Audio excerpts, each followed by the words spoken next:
Assalamualaikum warahmatullahi wabarakatuh.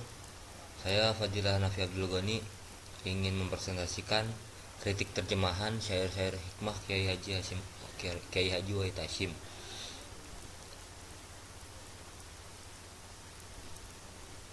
Baik, yang pertama, mengapa sih kritik terjemahan itu penting?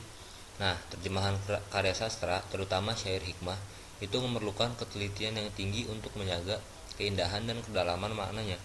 Nah, kritik terjemahan ini membantu kita memahami nuansa bahasa sumber dan memastikan pesan aslinya itu tersampaikan dengan tepat kepada pembaca. Nah, ini itu adalah upaya untuk menghormati karya asli dan memperkaya pemahaman kita.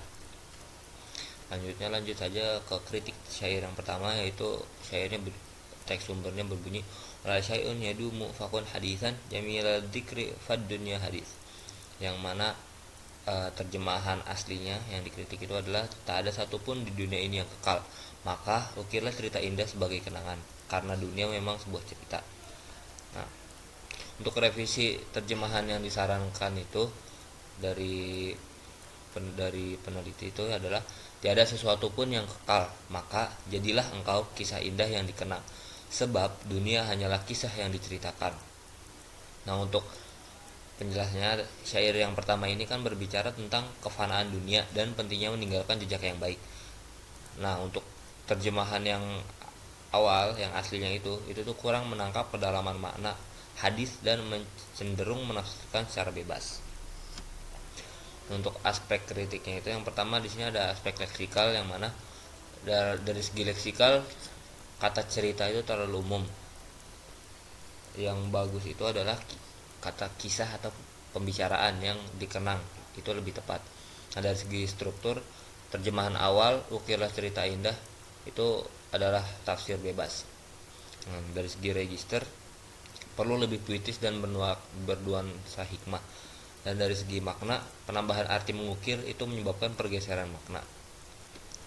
Lanjut ke kritik syair yang kedua, di sini ada ala liyaqul masya'a man sya'a innama bila mulfata fi mastata'a minal amr,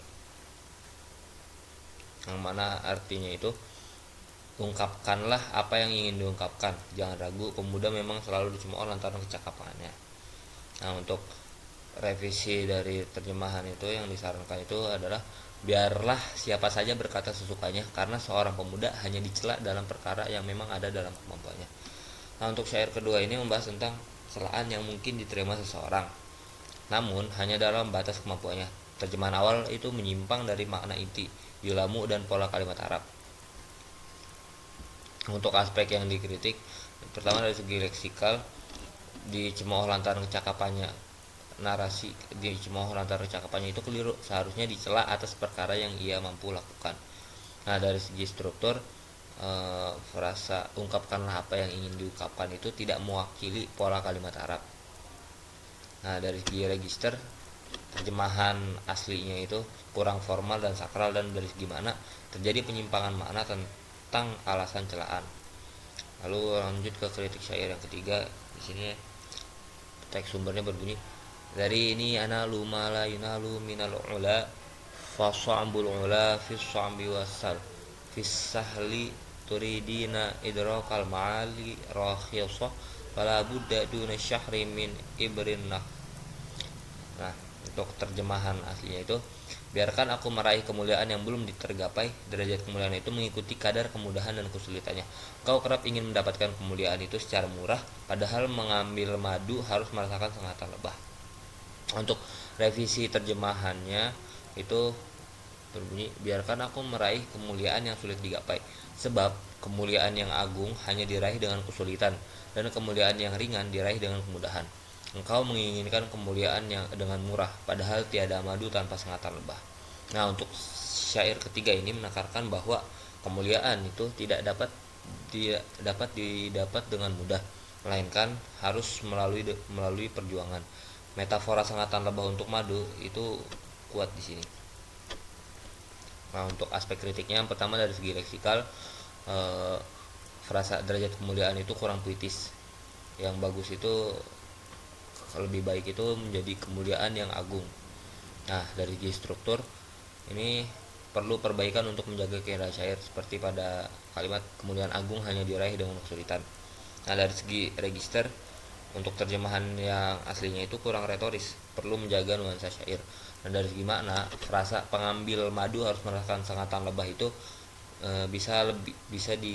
lebih ringkas menjadi tiada madu tanpa sengatan lebah. Nah, untuk kesimpulan dari kritik syair syair-syair hikmah kayak Juwayat Hashim ini dari terjem dari kritik ini tuh menunjukkan betapa pentingnya ketelitian dalam setiap aspek penerjemahan, dari baik itu dari segi leksikal sampai makna. Setiap pilihan kata dan struktur kalimat itu bakal mempengaruhi banget pemahaman dan apresiasi terhadap karya asli. Nah, poin pertama itu dari peningkatan akurasi. Revisi terjemahan menawarkan pemilihan pemahaman yang lebih tepat sesuai sumber. Dan dari segi penjagaan estetika, ini upaya untuk mempertahankan nuansa puitis dan retoris syair. Dan dari segi pembelajaran berkelanjutan, proses kritik ini tuh menjadi contoh bagaimana kita dapat terus menyempurnakan terjemahan karya-karya berharga. Sekian presentasi dari saya, kurang lebihnya saya mohon maaf. Wabillahi taufik wal hidayah. Wassalamualaikum warahmatullahi wabarakatuh.